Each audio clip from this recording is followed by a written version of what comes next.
hold on to your questions on the trends. We have an eminent list of speakers who are going to share their views on how 2011 was, 2012 is going to be, and take some specific questions from you.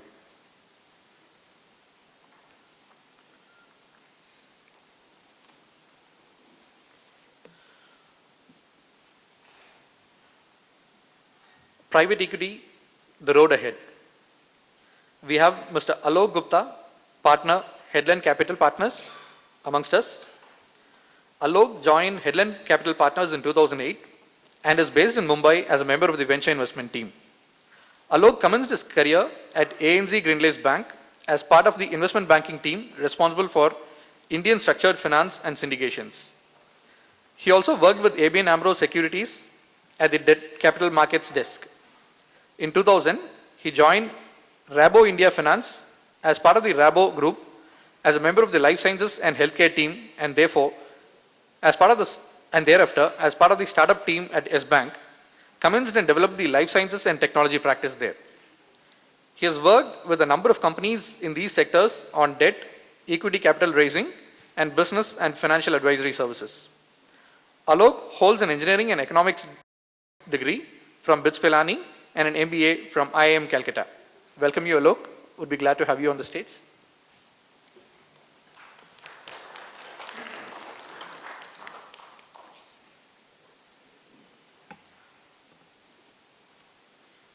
We are pleased to have Mr. Kanwal Rekhi, Managing Director, Inventus Capital, amongst us. Kanwal is a highly respected entrepreneur and venture investor in both Silicon Valley and India. At Inventus, Kanwal works closely with entrepreneurs in Silicon Valley and India. Kanwal was a director of Sierra Atlantic and actively involved in structuring its sale to Hitachi last year. He is currently a director at Singhvi, Wealth India, and Solorix, and a board observer at Poshmark. In 1982, he co-founded Excellent in Silicon Valley to commercialize Ethernet and TCP IP standards, which became the basis of the internet. In 1987, he took Excellent public and became the first Indo-American founder and CEO to list a venture-backed company on the NASDAQ. Excellent later merged with Novel, where Kanwal served as EVP, CTO, and a board director for 5 years. Since leaving Novel in 1994, Kanwal has been a full-time venture investor, investing his own capital in first rounds of more than 50 startups, of which he led the initial financing and was a member of board of directors for 23 of these companies. His venture financings have resulted in 21 exits, including 6 IPOs to date. Kanwal is also known for his co-founding of the Indus Entrepreneurs, TIE, to promote the Indian entrepreneurship, and he was the TIE president through the late 90s, presiding over its growth into a global organization with over 10,000 members. He is currently a trustee on the global board of TIE. Kanwal earned a BSEE from IIT Bombay and a MSEE and honorary doctorates in both business and engineering from Michigan Tech. We welcome you, sir, on the stage.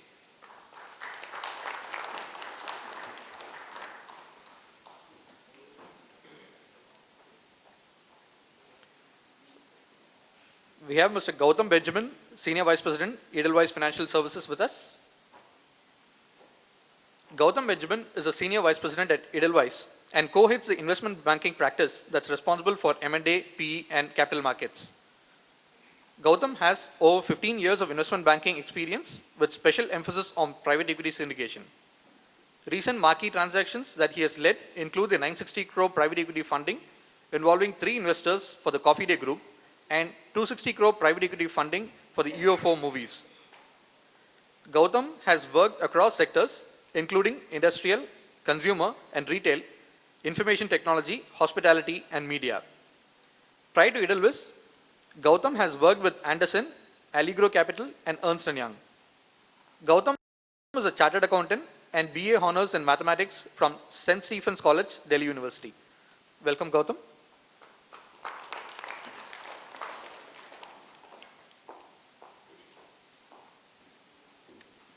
Next eminent speaker of the panel is Mr. Sandip Bhagat, partner S&R Associates.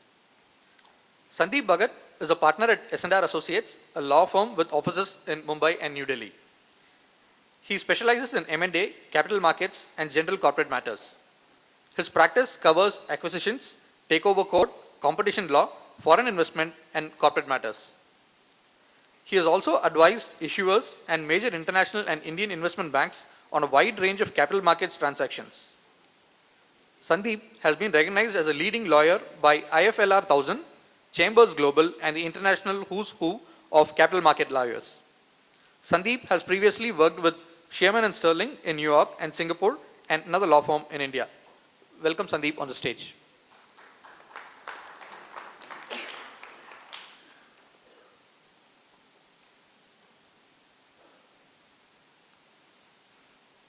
Our next speaker on the panel is Mr. Anil Singhvi, Chairman, Ican Investment Advisors. Anil Singhvi is the Chairman of Ican Investment Advisors, a corporate advisory firm engaged in investment banking and corporate advisory. Mr. Singhvi has over 30 years of experience in corporate sector, out of which he spent 22 years with Ambuja Cements Limited, where he rose from manager to managing director and CEO. A chartered accountant, Mr. Singhvi played a defining role in the making of Ambuja Cements. During his tenure, the company rose from being less than a million ton to 17 million tons company spread over 10 locations. This growth was both organic and inorganic, and Ambuja rose to become a leader in the cement industry in India.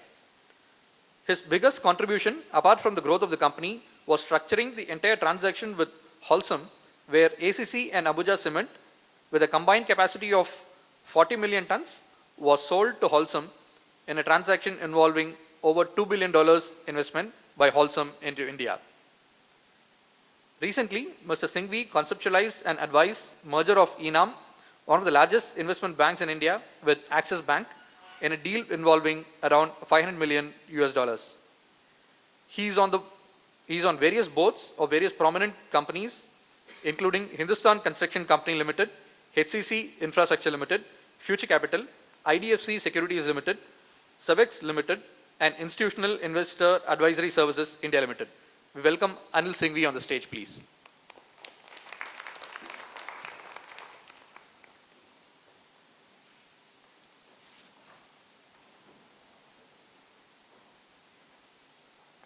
The next speaker on the panel is Dr. Mahesh Reddy, co-founder, Nova Medical Centers. Dr. Mahesh is the co-founder and director of Nova Medical Centers. Nova, which was seed funded by US-based private equity investor GTI Group and raised follow-on funding from NEA, manages short-stay surgical centers across Bangalore, Delhi, Mumbai, and Hyderabad. Dr. Reddy completed MBBS, MS Orthopedics, MCH Orthopedics from University of Liverpool. After training in NHS in UK for 5 years, he moved to Bangalore, where he set up shoulder clinic at Manipal Hospital. Dr. Reddy is also associated with 2 internationally renowned orthopedic surgery research journals, namely the Journal of Bone and Joint Surgery and the Journal of Shoulder and Elbow Surgery as a reviewer. Dr. Reddy was recently honored by the Royal College of Surgeons of FRCS. Dr. Reddy is also associated with Manipal Hospital and Columbia Asia Bangalore as a consultant surgeon. We welcome you, Doctor, on the stage.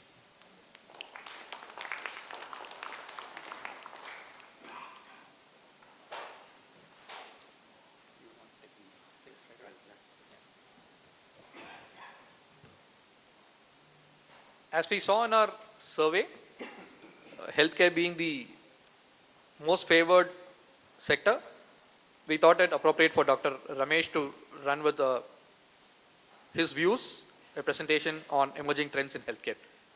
Over to Doctor.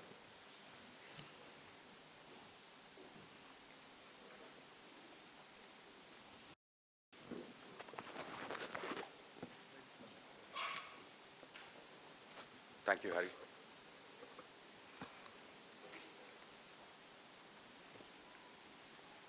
Good morning, ladies and gentlemen. I thank the organizers for giving me this opportunity to share my thoughts on emerging trends in healthcare. It's exhilarating to know that healthcare is the #1 segment in the year forward. And I would just briefly touch on the healthcare scenario today in our country and what I feel is the way forward for a country like ours.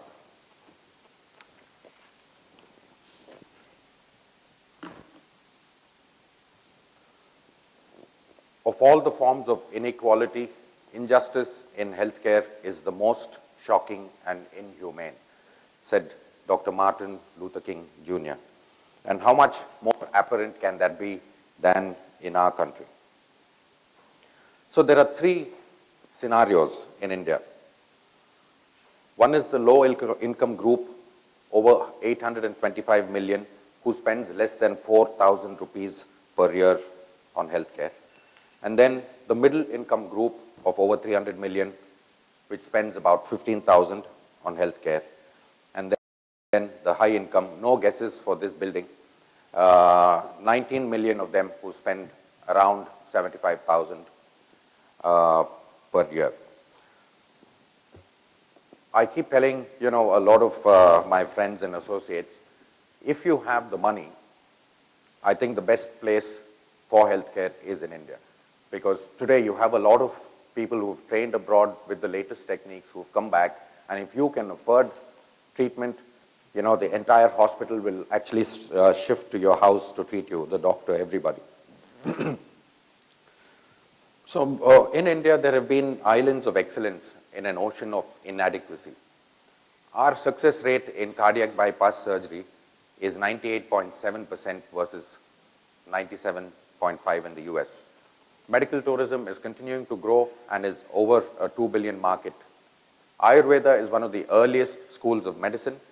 The fifth gene behind brain disorder was found by an Indian genetist. Telesurgery and telemedicine have really gone ahead leaps and bounds.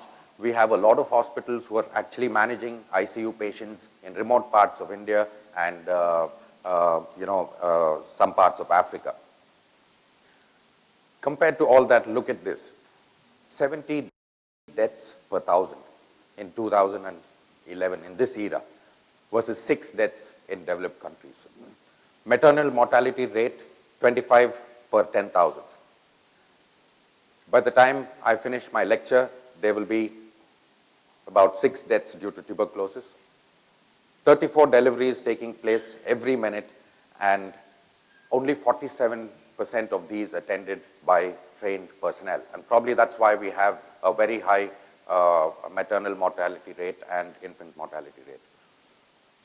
Most of us are expected to live 66 years as compared to 78 abroad. So let's look at the current infrastructure and manpower in our country for healthcare. We have about 1.37 million beds, of which only 50% are functional or relevant. By that I mean many of these beds are located where that particular care is not required. Where there are beds, you don't have trained personnel to man them. So actually only 50%, especially in rural India and government sectors, are functional and relevant. Our hospital beds per 1,000 population is 1.1. Even China has about 4, and in the US it's 7 to 8. We have 1 doctor for 1,722 people, and we have 1.3 nurses per 1,000. We have 1 operating room for 1 lakh of our subjects, and more than 3/4 of India pays out of pocket. Only 23% is covered by insurance, either private or social. 10% of our population resides in the top 20 cities where 40% of the beds are located. And 90% of the rest of the population, only 60% of beds are located. It's shocking to know that more than 46% of our patients have to travel more than 100 kilometers to seek medical attention. Most of our trained staff are concentrated again in urban India, and there's a huge lacunae in Tier 2 and Tier 3 cities and rural India. 4% is the contribution towards GDP as of last year, and the average household spend, which is about 7% now, is going to increase to about 10% over the next decade. we're going to have a lot more cities with a million plus population in the future. Let's look briefly at healthcare delivery formats across the globe. So in the US, 45% spend is by the government and 38% through employers, 17% by private payment. In Canada, 70% of healthcare is from the government, the rest from private. In UK, NHS supports 90% of healthcare and only 10% is private. France is interesting. They can go to any hospital, take treatment, and 80% of it is refunded to each subject. And again, Australia at 60% from the government and 40% from Medicare. In India, traditionally, trust hospitals, nursing homes, and government hospitals were involved in healthcare delivery. The trend is changing because if you look at all these hospitals or age-old nursing homes, it's poorly equipped, poorly managed, staffed inadequately, and some of our government hospitals, it's shocking to know that even proper quality paracetamol is not available. I told you about the high rate of deaths from tuberculosis. It's because a lot of them are treated with poor or substandard quality of drugs which don't even act properly. So what I feel is the roadmap for healthcare in India should be government should slowly start moving away from actual direct healthcare delivery. They should have centers of excellence like the All India Institute, NIMHANS in Bangalore, have research institute, have medical colleges, have regulatory and monitoring bodies, provide a scenario where every one of our citizens gets some form of insurance and take care of maybe, basic public health and most importantly, preventive measures, better water, better sanitation. The private players should get more involved in healthcare delivery and the approach should be tiered, all segments should be covered and, try to get insurance because if you're insured, then you get better quality of healthcare. So how do we transit from this? So a lot of the government hospitals can, be involved with a PPP kind of a model where slowly you wean off. Only thing is there should be strict control so that the private players do not, make a mockery of the government system. So various innovative models have come out which offer healthcare at a lower cost, greater operating efficiency, address untapped markets, and improve CapEx leverage. So we've already seen a lot of delivery formats, specialty hospitals, chains, cancer chains, diagnostic chains, and primary healthcare clinics. So what I feel what we need today in our country is a structured form of healthcare delivery. Every individual should be registered to a center, a general practitioner's clinic. Every birth should be monitored, all vaccination should be recorded, and everyone should be under the umbrella of an organized structure so that all the records are maintained, and that's the best way to provide healthcare. So how do we fill this lacuna given the scenario we are in today? So we should have some small outreach clinics in villages with a small consulting room and minimal diagnostics. A few villages put together, you can have a primary healthcare center where small procedures can be done.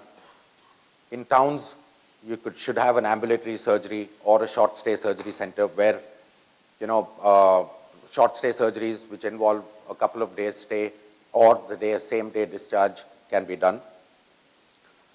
More operating rooms, OPD consultations, and 70% of all surgeries and primary healthcare can be catered to even in our towns from these centers. So why such centers? Age-old concept, proven, we really require it now. Minimally invasive surgical techniques, a lot of cost savings, treatment costs. The government has come out with a lot of schemes, lot of cards to below poverty line members, allows them to actually walk into any hospital and get treatment for free, and the government is supposed to reimburse. But somebody who's living, say 300 kilometers from Mumbai, who's never actually visited Mumbai or any other bigger city where healthcare facilities are available, even if he or she is going to be funded by the government, imagine the costs of travel along with an attender to come to that particular place, and also, go to a new place to seek medical aid, itself. The problem itself is killing, and, to go to seek medical attention in another place is quite taxing. So, the other thing is, in these smaller centers, hospital-acquired infection is drastically reduced. It also increases the patient-to-bed ratio. So the evolution has been there from before 2000, small centers, and now multi-speciality ambulatory surgery centers. I feel that's what is going to be the future. So just for lack of time, I'll rush through. So these will be gap fillers. They can be set up at 10% of the cost of a 100-bed hospital, lower costs of running these centers, and better quality of care and access to patients. So like I said, age-old concept, more than 6,000 odd centers in the US. India has the potential to accommodate more than 15,000 such centers. And I think that will be an effective cog in the wheel for healthcare delivery in the future in our country. Thank you.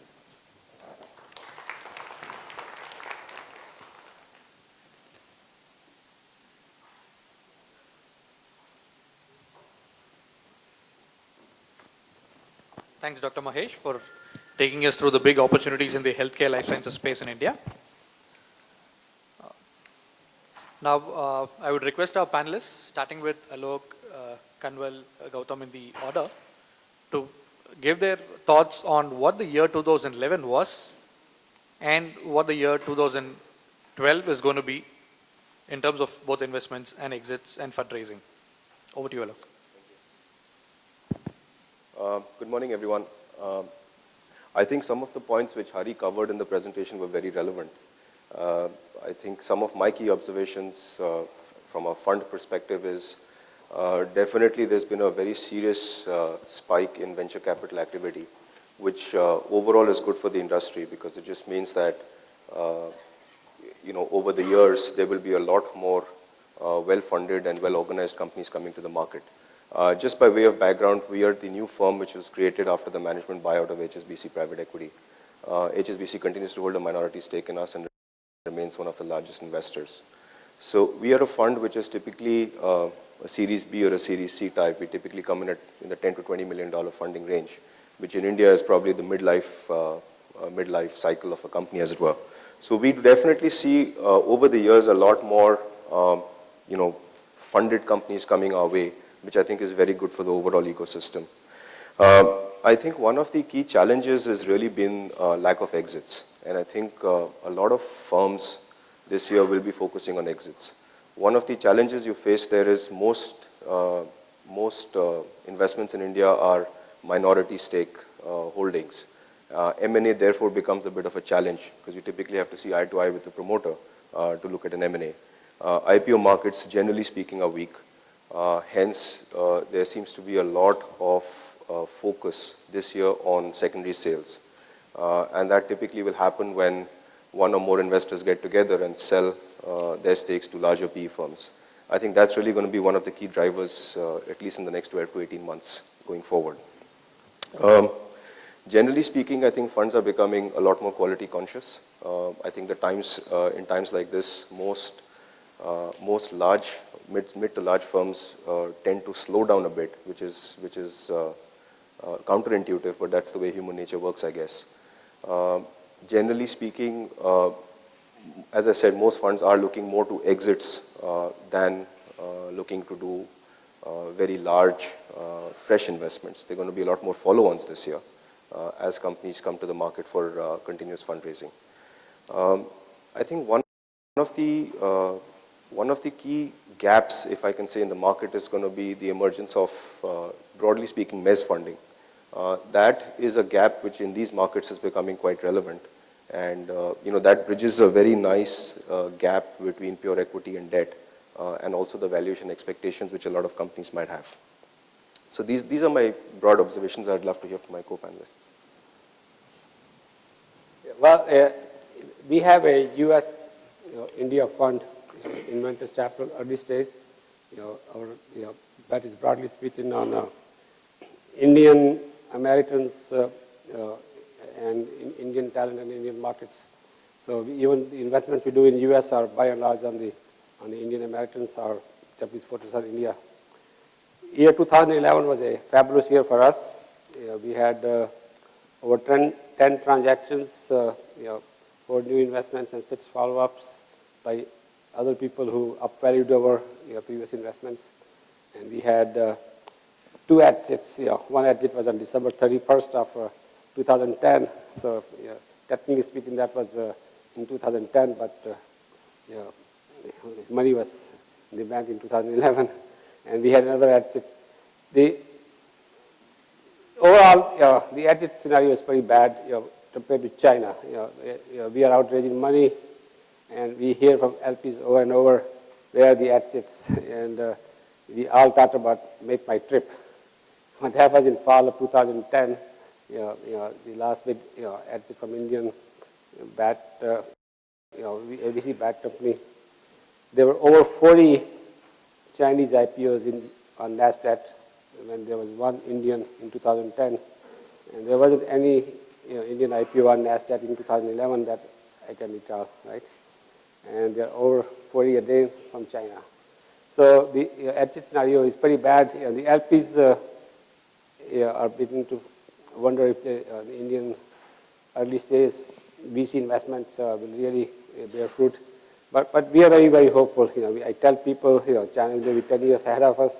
The Baidus and the Alibabas happened around early part of the decade.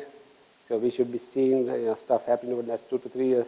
But we need to see those exits. We have had nice follow-up financings, both here and in the US, on the investments we made earlier. So year 2011 was fabulous. We expect 2012 to continue on that same front for us. Well, as a banker, I think we are certainly more optimistic about 2012 compared to 2011. I mean, if you think about 2011, the sort of gloom, so to speak, set in the early part of the year. And a number of deals still got done in the early part, and I think there was really the spillover from 2010, which sort of barreled its way through and got completed in the first half.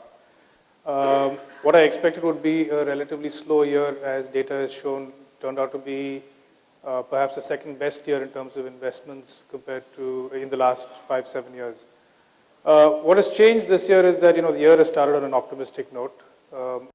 I know there are several people who are skeptical about the optimism, but I think there are at least some sort of indicators to show that the sentiment is vastly improved. If that continues, we certainly will see an uptick in private equity investment. There are a couple of other factors that I think are relevant. I mean, even though the capital markets seems to be doing better, I think it will be very picky in terms of what kind of IPOs actually go to market. So I think promoters, if they're looking for capital, will be sort of forced to look at the private equity venture capital market for their source of capital. I think there will be some pressure even on the private equity side, because funds raised in 2007, 2008, and there was a lot of them, will be reaching the end of their investment cycle. So I think perforce they will have to deploy capital this year and next year. So I think I'm optimistic about us investing more than what we saw in 2011. Exits continue to remain a huge challenge. So I think, as Alok mentioned, secondary deals will only increase in size, where one private equity guy sells to another. I also think that sector-wise, it will be the top 4 sectors which have traditionally gather a large amount of capital, which will continue to be, take the lion's share of capital. Of course, there will be interesting areas like healthcare, restaurants, for example, is another big buzzword. But opportunities there are relatively few and small in size, and therefore, in terms of total capital intake, I think they will be small in the overall context of things. I'm also hoping that government will introduce a few policy measures which will aid the corporate sector, and that should again bring a fillip to the whole private equity investment cycle.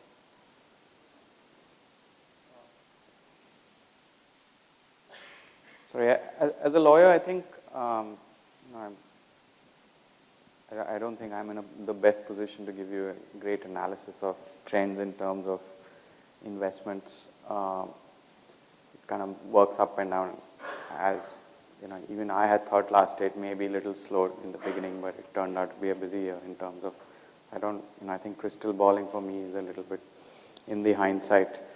But I think in terms of regulations, and I think that's probably what one I can talk about at least, there is a new competition.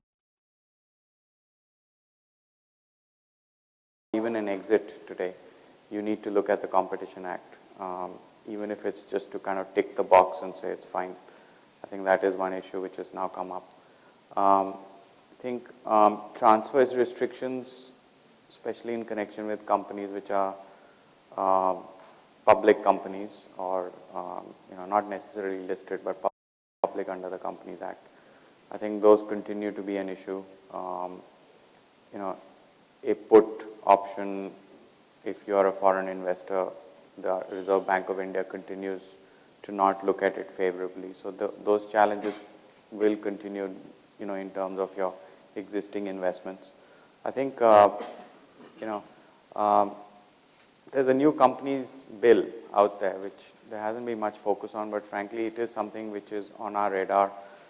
It was almost, we had been told it was almost going to be adopted last year towards the end, but it didn't go through. They are now going through additional comments, and they've invited comments till, I think, 18th of February.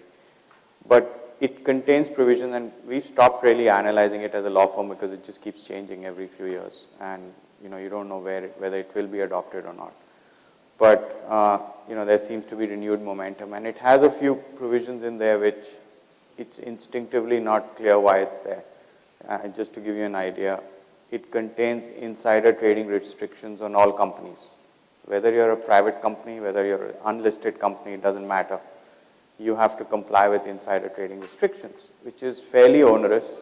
It's not instinctive. Why should you have insider trading restrictions on unlisted companies? But that may have an impact on how you raise capital, how you share information with investors. We have seen, if you are a shareholder of a listed company, your access to getting information from that listed company could be curtailed because they raise insider trading concerns. And, is that, so I think, there is an element out there of this new companies bill which one is looking to see where that comes out. And if that does get implemented, then I think that should be, it'll probably require lots more seminars to just go through and understand how that bill goes. But I think these are the 3-4 trends which I expect. I think there's, there has been a lot of structuring done around the e-commerce, which seems to be the new, where you kind of structure transactions so that you are investing in the wholesaler and the retailer has a business-to-business relationship with the wholesaler. And there have been transactions structured around that. But I think one, there may be more of those happening in this year. I think in terms of exits, I actually spent a few months working on the Make My Trip IPO, so I'm pretty familiar with that. The reason that worked also was that the original investment and whether it was deep putting in money up into Mauritius or the investors coming in, they all came into the holding company in Mauritius from day one. And to the extent they needed approval, they had it. I think what a lot of people are looking at is that Make My Trip happened in 2010. you got great valuations for a company which was, effectively an online travel company. And the valuations were there on NASDAQ, they were not there here. And for them, it was a good decision to list.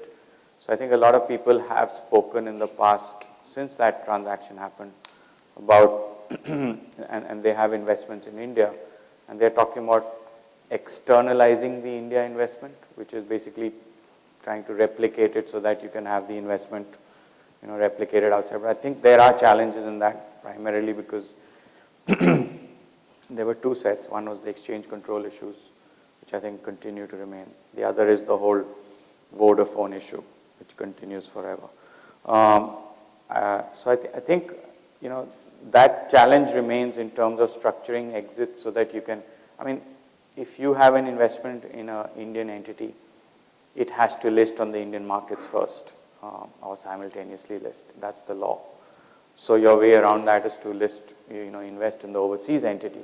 But if you've not gone into the overseas entity on day one, to flip it around, I think is a challenge. We've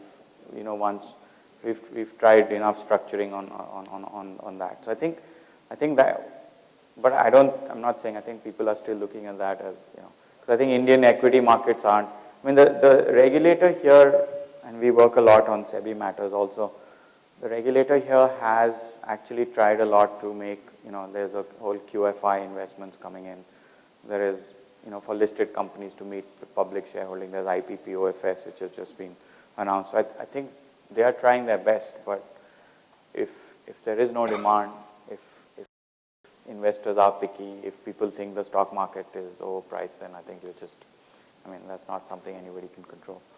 So I think that's kind of where I think 2012 will be there. Well, my views are a little different than the last four speakers you've heard. I think 2012 will make 2011 look much better. So I begin with that. And I think let's not get guided by last 45 days what has happened. It's a dumb money which has come into India, and just not ourselves get fooled by this that everything looks hunky-dory. I think if you look at, nothing has changed fundamentally last 4 or 5 months, where we got nervous from October onwards and looking at India in a very different format. And I think the government and policy framework is looking even dumber than what it looked then. So I don't think we are going to see a very good economic growth. I think most of the growth numbers which government was talking, I just want to remind you, because most of the time I think history gives us a little bit of a leeway into what the future lies. Last year the budget was prepared at 9% growth projections. Everyone of us thought that 9% could not have been achieved. Government till September talked about 8.5%. They corrected it to 8% only in December. And now in February they're talking about 7%. So I think if you see from 9% to 7%, what a deceleration has been. And going forward for 12-13, I think the most estimates are there is going to be not more than 7%. It could be even 6.5%, depending upon where the rupee is going to be, depending on all oil prices are going to be, depending on where the monsoon is going to be. So I'm not that optimistic that 2012, which began pretty well, of course, in last 4 or 5 weeks, will have the same momentum going forward.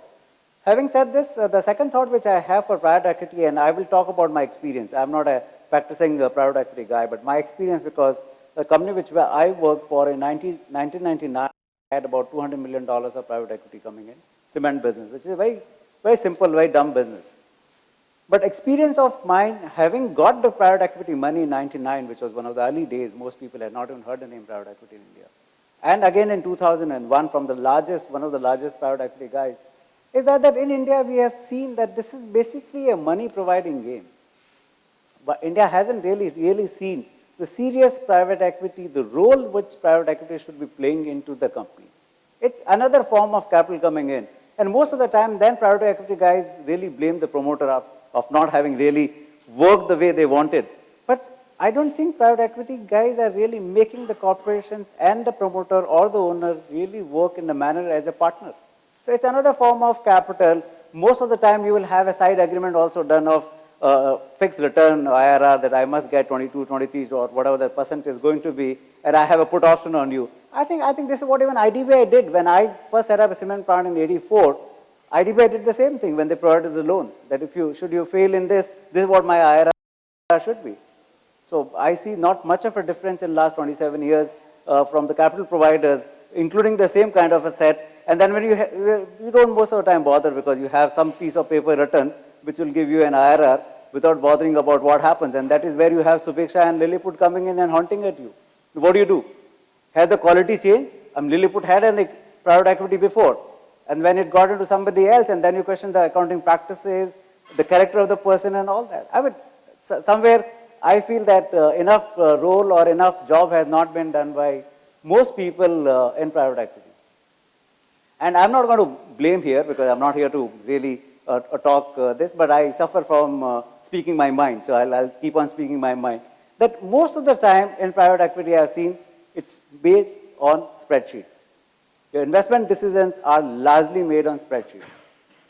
You engage the management, work out a spreadsheet, 5 forms will be there, discussions are done, and then finally you change the IRR. So every spreadsheet will be corrected. Can we really achieve our whatever return IRR we want to give to LPs? So finally, what is it? Can a spreadsheet give you business? I don't think so. I mean, I made enough spreadsheets in my life. Out of 23 years I spent in Ambuja Cement, 21 years was struggle. We didn't make the kind of money which we wanted to make.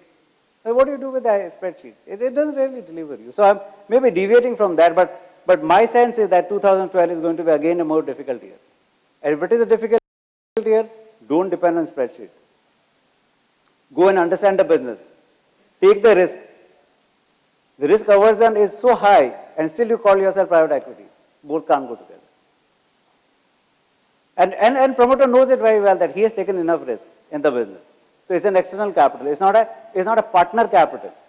So it's a more of a, still it's a public money coming in a private domain. And that's why in India you see most of the time pipe deals. I mean, pipe is again an Indian way of working out that I happen to be a little better fund manager than the quarter by quarter fund manager. So I don't look at 1 quarter number and get nervous. I look at 1 year number and get nervous. So that's the vision which is there. So to turn around on this, that how should one be looking at private equity to me is because A, it's a hugely crowded area. I mean, if this room is crowded, that makes me nervous. That there are so many players being there in that, and too much of capital is chasing too few ideas. You see one private equity deal and there are 10 guys working on it. Can't happen like this. Obviously, the promoter is going to ask for his pound of flesh. Obviously, valuations are going to be high in India. We keep on cribbing on this, that valuations will come down, and that's a hope. Or perhaps that's somewhere a prayer, not even a hope, that their valuations will come down. They won't come down. Why will they come down? He knows it well. There are 10 guys who are knocking his door. The investment bankers who are getting you those deals. Why should he compromise? He would rather wait. And secondly, most of the time he doesn't need money because there are enough ways of raising money. And you have capital markets, which are public markets open. I mean, for a 10 crore, you can have an IPO. So how can it really function in a private equity space unless you work out a niche for yourself and be away from what the herd is doing? So I think as I look at forward 11, I mean from 12, 13, I think the years are not going to change anything on that. India will remain challenging. India will remain jugaad. So come what may, if you invest even into a company which is into mining and you think that he is not bribed and got a mine, you are fooling yourself. I mean, you can't have that. And then when it hits you very hard that, oh, government is corrupt. How can government be corrupt? It's a corruption which is starting from the corporate sector. Government couldn't have been corrupt to begin with. Raja would not have known about the value of the spectrum. Let me tell you, Raja was an environmental minister. I handled with him and I dealt with him. He did not know anything about spectrum. How did he make money? You can't put him into jail. What happened to the people who showed him that spectrum is a very expensive thing? And come first served. So don't go for auction. We'll give you money, you give us money, we give you money, and it's a cozy relationship. So those are very difficult situations. We keep fooling ourselves. We think that the company with whom we are putting money, he's the saint sent by the God. It doesn't work. It doesn't work. So I think open your eyes, see what you are doing, be partner, involve yourself into that. Corruption is one thing which has gone deep into this country. It will be foolhardy to think that government alone is corrupt. Sorry to say this, that whether governments are doing good job in hospitals, I think you go to smaller places, government-run hospitals are far superior than private-run. Private guy will charge you 5 times and he doesn't even understand what medicine to be given. This is a state of affair of this country because I don't think there's only one set of people who are corrupt and another set of people who are completely saints. It's not there. In fact, there are more corrupt outside than inside on this. So my take is I've perhaps deviated from what the theme has been, but I just want to speak my mind. Come from corporate sector, unlike most of you, spent 30 years, have seen all. I've seen it from now outside, and I've just started another venture arising out of that, which is a proxy advisory, where I want people to stand up because the power of the vote is far superior. Don't be helpless. And that is what happens. In fact, most private equity deals I've seen, which are into pipe deals, they become even more dormant investors than others. They don't even attend board meetings.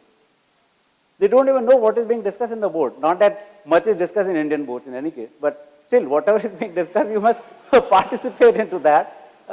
Most of the time, it's a family affair which is enacted into the boardroom. So, but at least be part of that family affair as well. Since you have joined the family, might as well see the last bit also in the boardroom. So these are my very random thoughts. Since you guys believe in private equity and believe in investing, with the disclaimer that keep your eyes and ears open. Thank you.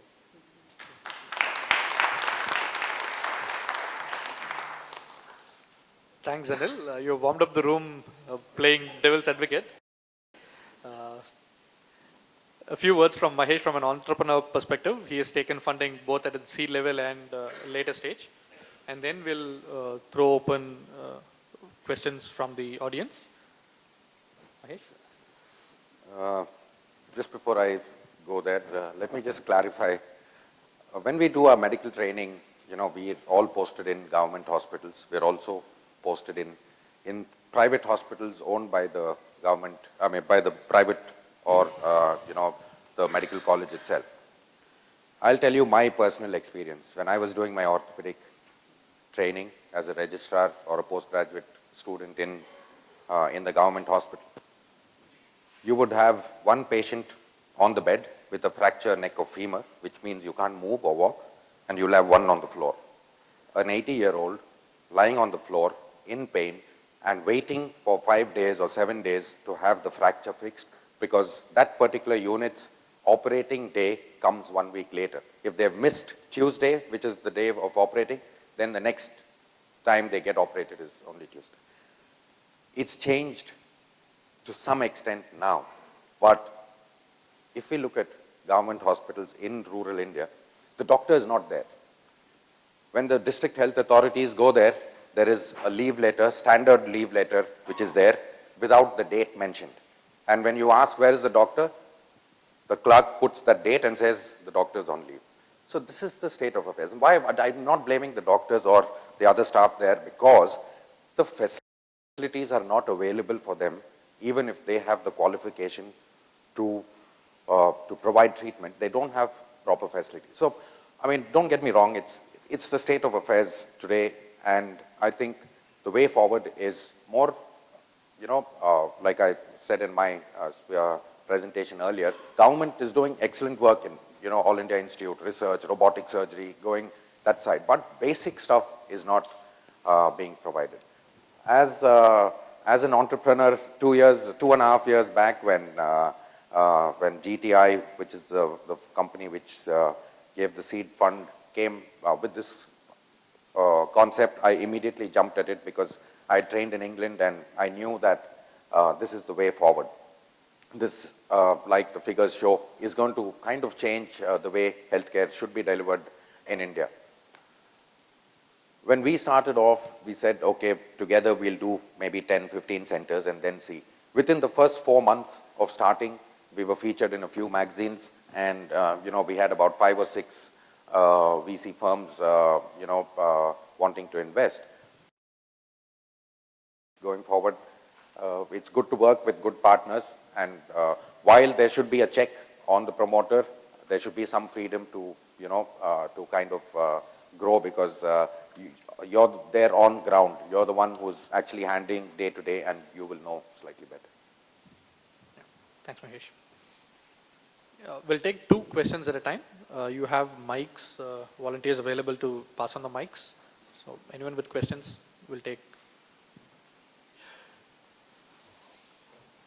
Good morning, and I'm Dr. Satyajit Bose. I'm a cardiac surgeon. I'm a cardiac surgeon with an experience of doing more than 10,000 heart surgeries, and I was part of a surgical group of a hospital chain having pan-India presence. But then I decided to get out of this mold and make a super specialty hospital in a town which is less than 10 lakh population. And after 4 years, we are in a position, in a very good and sound financial position, and we want to scale up and go to another city in West Bengal. Right now my hospital is in Durgapur, and I want to go to Siliguri and Ranchi, where I've acquired land.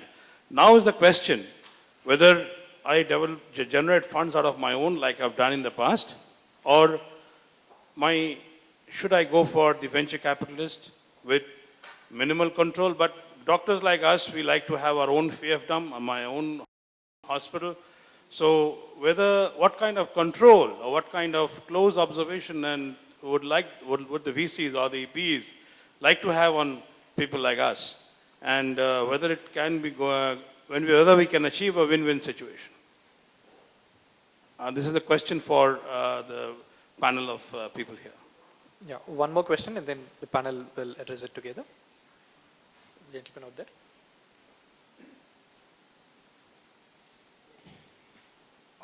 This question is for Dr. Reddy. You had mentioned that the government of India is handing out cards to below poverty line people, and that has started forming an important part of consumption or revenue at the ambulatory care centers, similar to how Medicaid programs are maybe run in the US.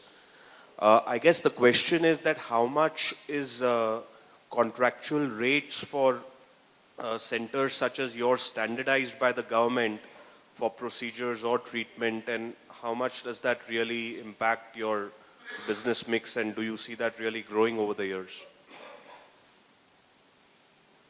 Sure. I think the first question and the last, maybe one from the fund managers. The issue of control is always a tricky issue.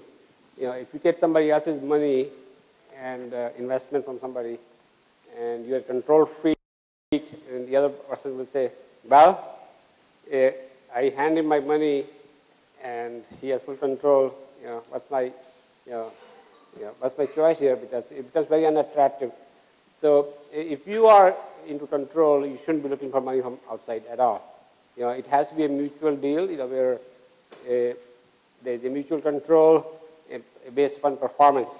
If you have absolute control, accountable to investors, it's a pretty bad situation for investors. So I think you should do it from your own funds. You want the fund from outside, you have to cede control also.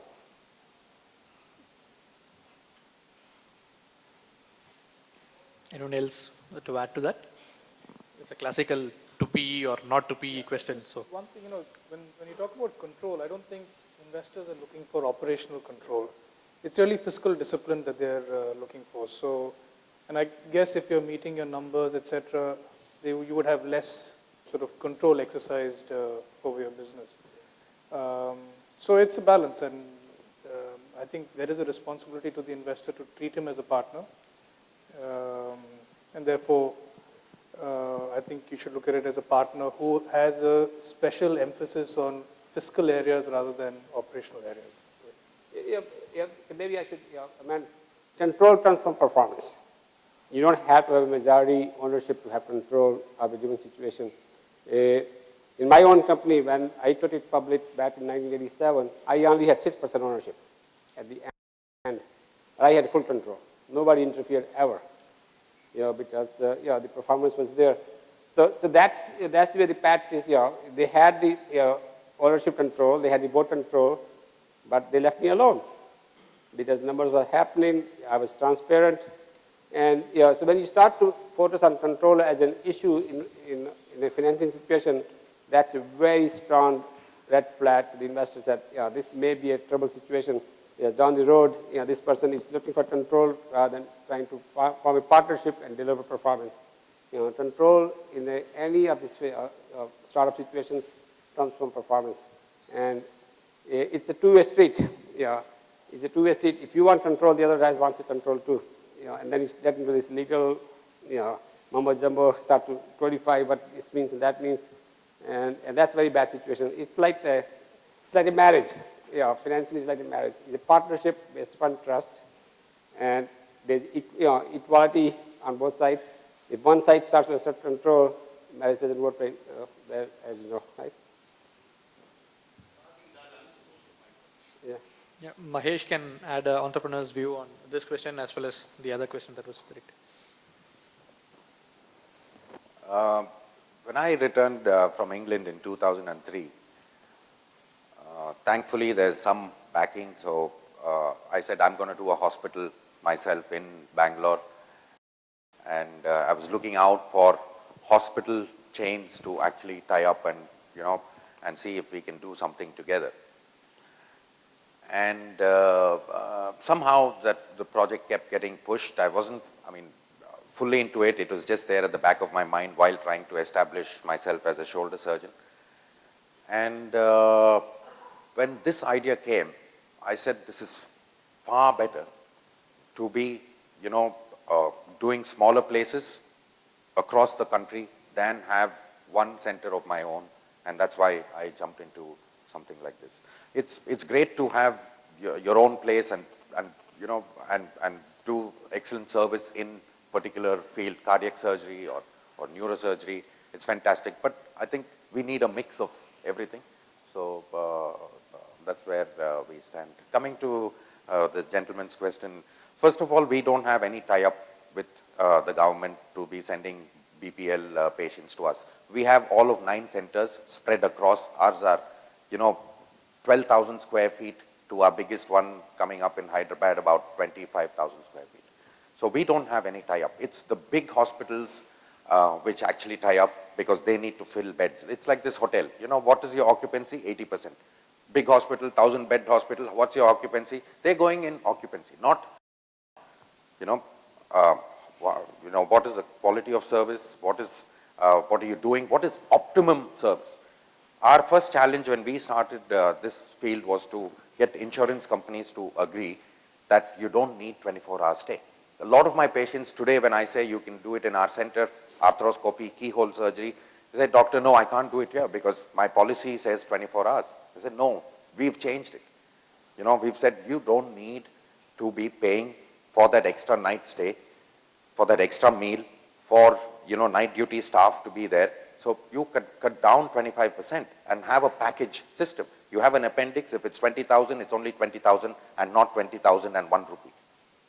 So when you have a target and you are addressing any issue with that, everybody is geared up, including your anesthetist, know that if the patient is going to go home the same day, the kind of anesthesia they give, the kind of pain medication they give is all catered towards your front desk, billing, your security. Everybody knows this patient is going to go. So everyone's geared to send them off, and that saves costs.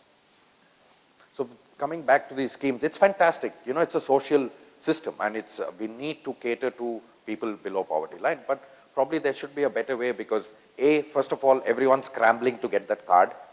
There's corruption at that level. You can get a certificate to say you're below this and get a card. Then, you take that card, you walk into any hospital and demand, that I have to get this done. It also gives rise to unnecessary stuff being done because, somebody is going to pay for it.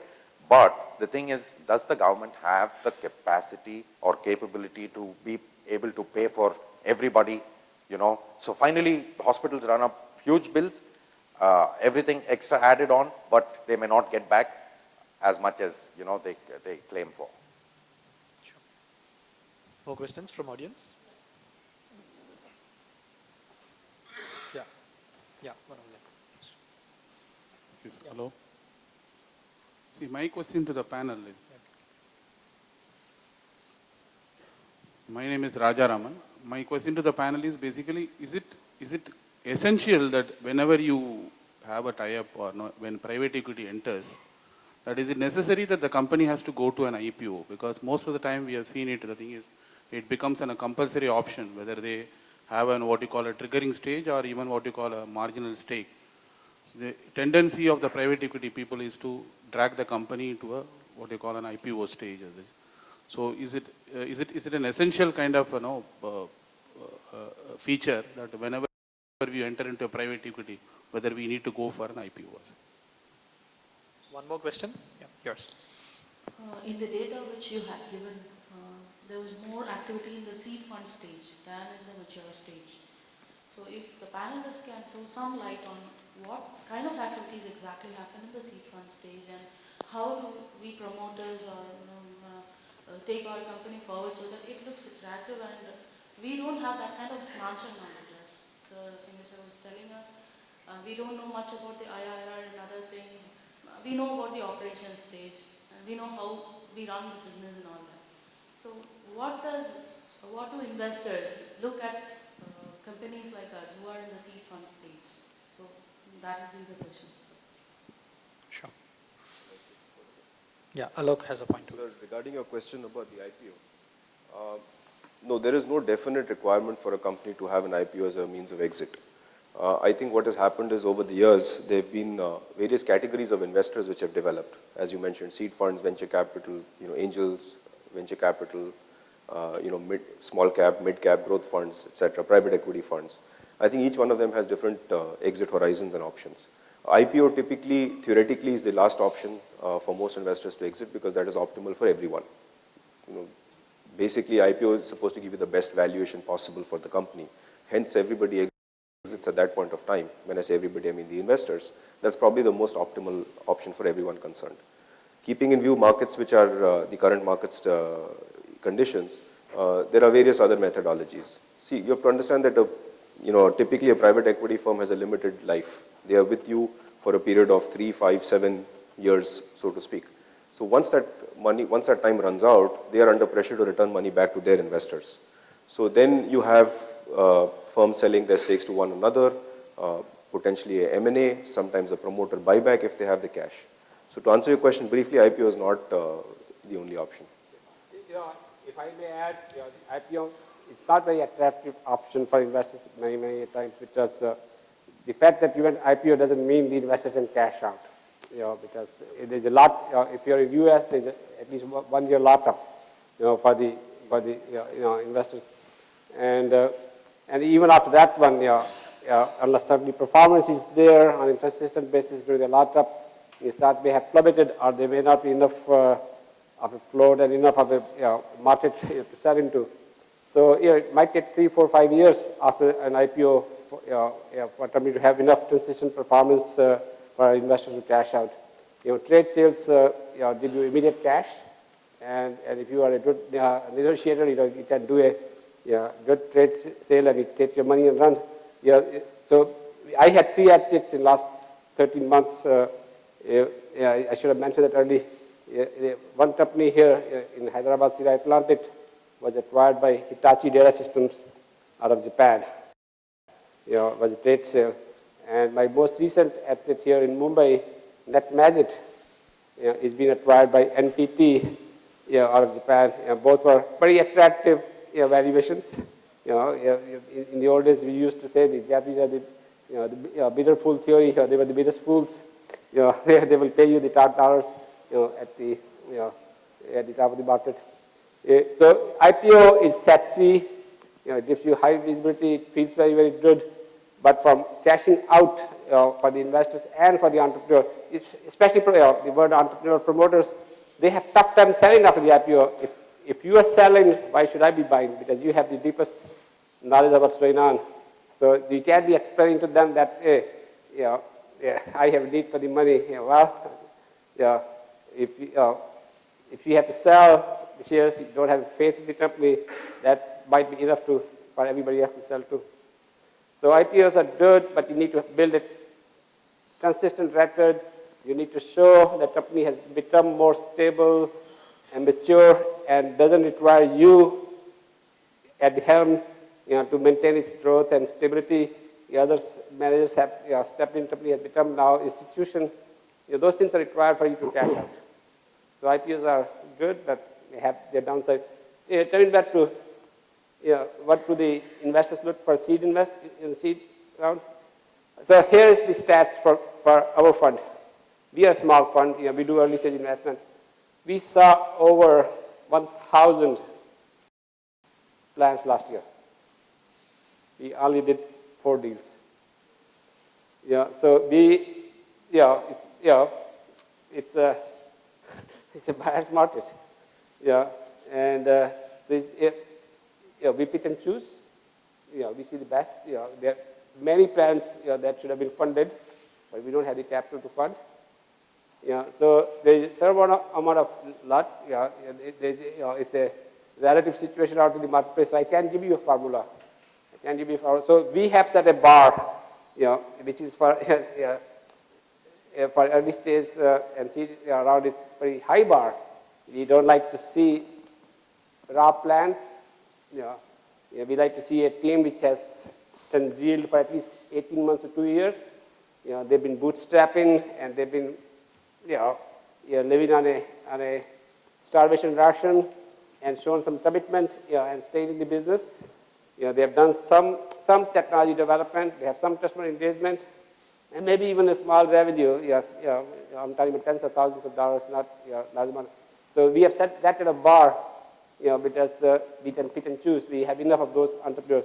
So we don't like to see an entrepreneur who's looking to get paid from the day one from the VC money.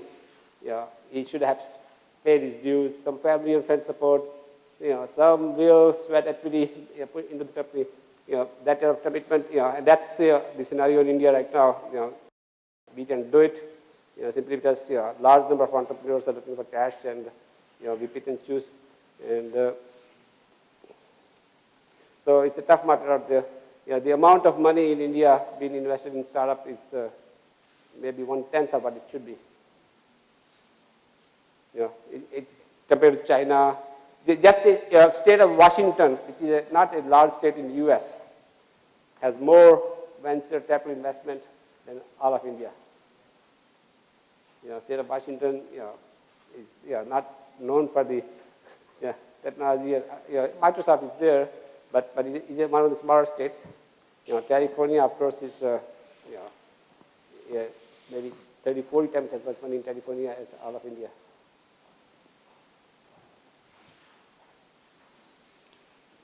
More questions from the audience? Yeah.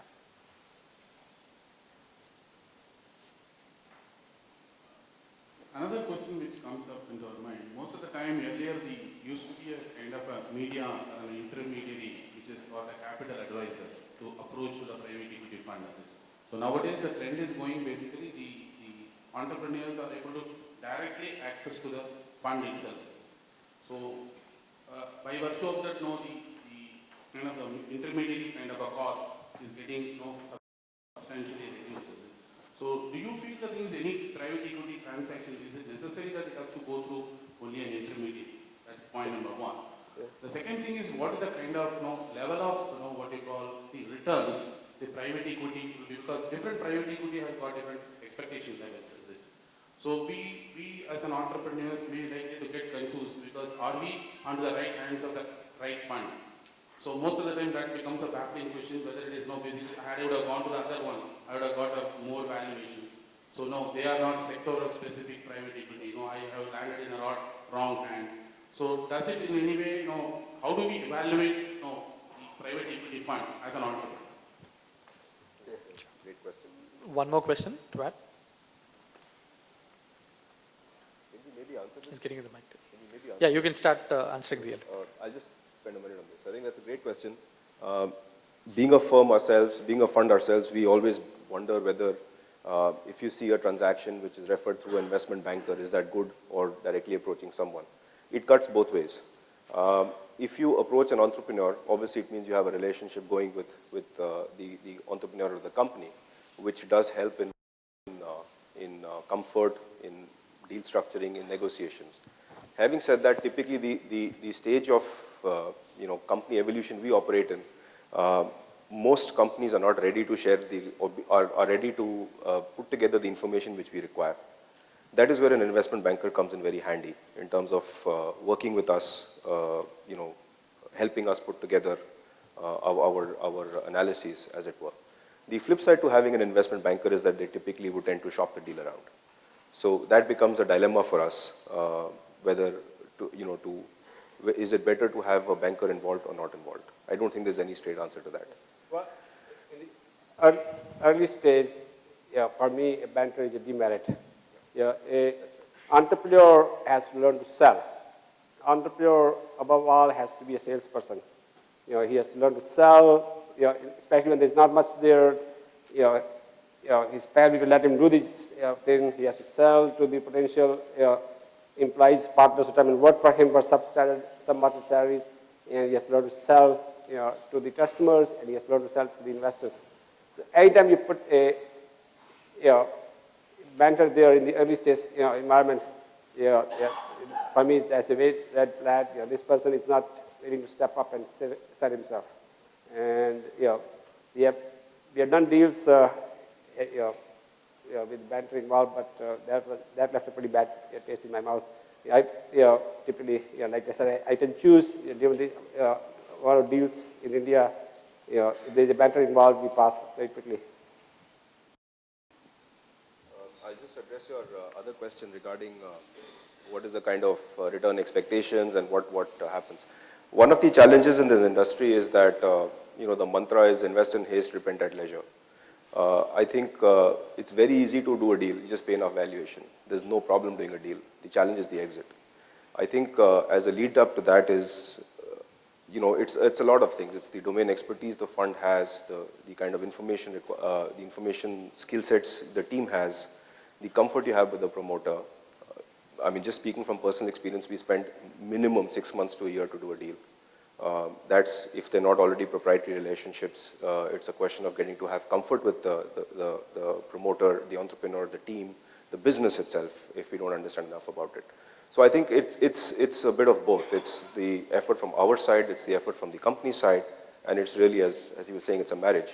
You have to decide to work together because you're going to be together for at least 3 to 5 years. I'll just add a couple of things to that. In this country, there's something like 200 plus investors who are looking for deals. As an entrepreneur, it's highly unlikely that you will know more than, let's say, a handful of them. So I think it is not that the entrepreneur cannot do a deal with a private equity guy. I think it's a question of whether you're able to, and every entrepreneur wants the best deal.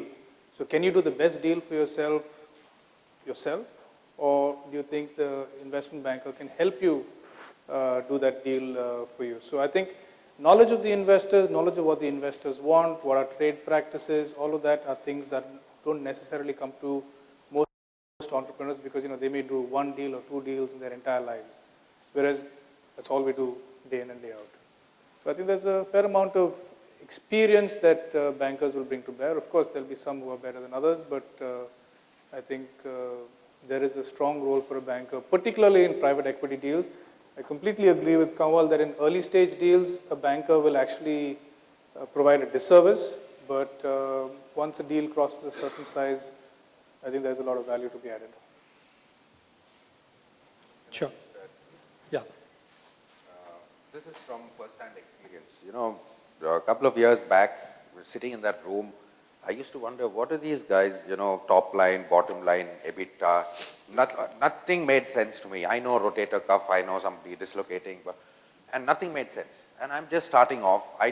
For me, if I have to go and raise money, I will need some help. But I think what will happen is, people who, you start off, you get some money, grow a little bit, and then somebody else comes in, and each one does their bit. So in our company, we have someone who's good in finance, who's done, who's raised money before. So they may feel that, they don't need an intermediary to do the best. But for us, as, people without domain knowledge, then I think, a bit of hand-holding helps. Sure. I think this helps the lady with the similar questions, bogged by jargons like ARL and so on. Yeah. Hi, my name is Pritam. I own a website. It's not an e-commerce website. And great to hear from all of you, especially Mr. Rekhi. And when you were saying about the things that you look for in a company, I could almost tick all of the factors or all of the things that you talked about. But my question is like, a lot of times when we go to investors, approach investors, I feel that there's a common perception that financial fundraising is equated to success. And this I could speak my personal experience that when I started the company about 3 years back, and at the same time, one of our competitors actually raised a large amount of money. And a lot of people told me that, okay, these people have raised so much money, how do you think you'll be able to compete with them? But in the last 3 years, that company has actually closed down. And you said that you look for companies, Mr. Rekhi said, you look for companies which have been there in the market for some time, done some bootstrapping and has seen some traction and did some other things and all. But now we see reports in the paper that these companies have raised money within, say, 6 months or 4 months, or some people have raised money before they actually started operations. So do you actually think that investors are looking at companies which are actually replicating successful business models, or there's something else which is missing in the picture that we're not able to understand? Well, so everybody has his own theory and everybody has his own process. Yeah, I was telling you about our process. And, I like to see, see, here's the problem. Let me give you some math. Only 1 to 2% of the population at large is going to succeed as an entrepreneur. So odds are 98 to 99% against you. So when you walk into me for money, I put you into the bucket of 98 to 99%, one more guy who wants to be an entrepreneur. And I move on because burden is on you to prove to me that you are part of that 1 to 2%. So I have set some filters for you to clear, for me to start believing in you. So that's the problem. And so most people want to be an entrepreneur, they want to be rich. And so they want to see if there's an easy way out. Somebody can finance my dream. And if they see the resistance, they don't move forward. But there are brave few who take the first step without having any security of investments. They leave their job and start to pursue their dream. If you are one of those, your odds are 10 times better already. There's 90% of the people don't even try, don't even take that first step. So that filters out the 90% of the people who were just dreamers. So if you are able to leave your job, pursue your dream without the comfort of a salary, without the comfort of any outside financing, you've shown some level of commitment. And if you can sustain that fire for 6 months to a year, your odds of succeeding starts to improve very rapidly. Because you're showing to me now a fortitude, which is very, very good. Because my bet, the early stage is almost always on an individual. There's nothing there yet to bet on. Business is still a dream, still a plan, still an idea. A person is real and tangible. So I need to now make sure this person is entrepreneurial. He has the fire in his tummy. He can sustain it in the face of hardship. So that's my filter. And that's the reason I like to see the bootstrapping. I like to see that your team coming together. Teams fall apart under hardship. So 2 or 3 people coming together and sustaining as a team in the hardship situation is a very good sign to me that these guys will make it. So the other people, they think you're smart, you have IIT education, you have a wonderful plan, let's fund you, more profitable. But the way I have done it, and I've been doing this now 15 years, I need to make sure this person is going to show some staying power in during hardship. And the initial test is that was he able to bootstrap and sustain himself for about a year. And that has served me very, very well. Served me very, very well. Sure. One last question, maybe one last set, maybe. I had one question on the IP protection. So I want to get advice from the panel on a company which isn't looking for seed funding, and then you're talking about intermediaries and so on. So how much should the company worry about its IP protection versus discussing or explaining a lot more about the concepts and ideas? If you have any advice or guidance on that. Yeah, that's fun. And the gentleman in the front, you can add. You're worried about the IP protection during the initial discussion with the investors? During the initial discussion. If you're worried about the IP protection, you won't get funded. You won't get funded. Like I said before, ideas are a dime a dozen. Ideas are a dime a dozen. IP is still very immature. It's a person that is being made out. The whole thing is built upon relationship of trust. If you tell me what your idea is, and if I'm able to take that idea and make a business out of it, then there wasn't much to start with in that idea. Anyway, So the people who start to worry about, this is the same thing I talked about control, the people who start to worry about, there are Einsteins, their ideas are far superior than everybody else, they are not entrepreneurs. They are not entrepreneurs. But thank you. Sure. One last question from. My name is Arun, and I'm founder of an education startup. And one of Mr. Kanwal Rekhi's quote was, "Salary is like an opium, and you start needing your monthly fix." So I actually had an IT career. I quit and I built up an entrepreneur.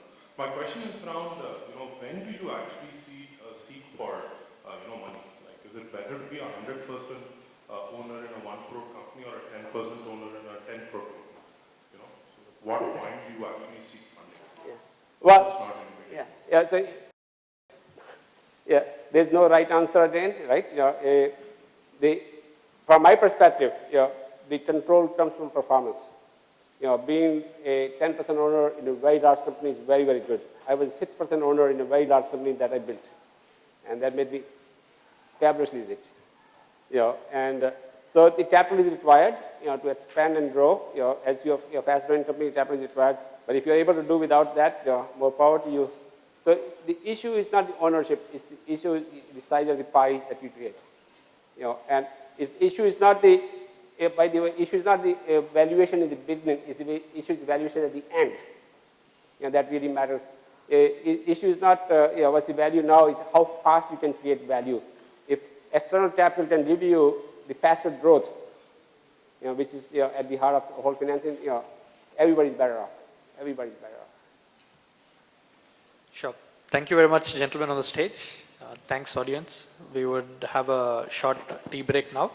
We'll resume for the big debate of the day in about 20 minutes. By 11:30, 11:35, we would start the next session.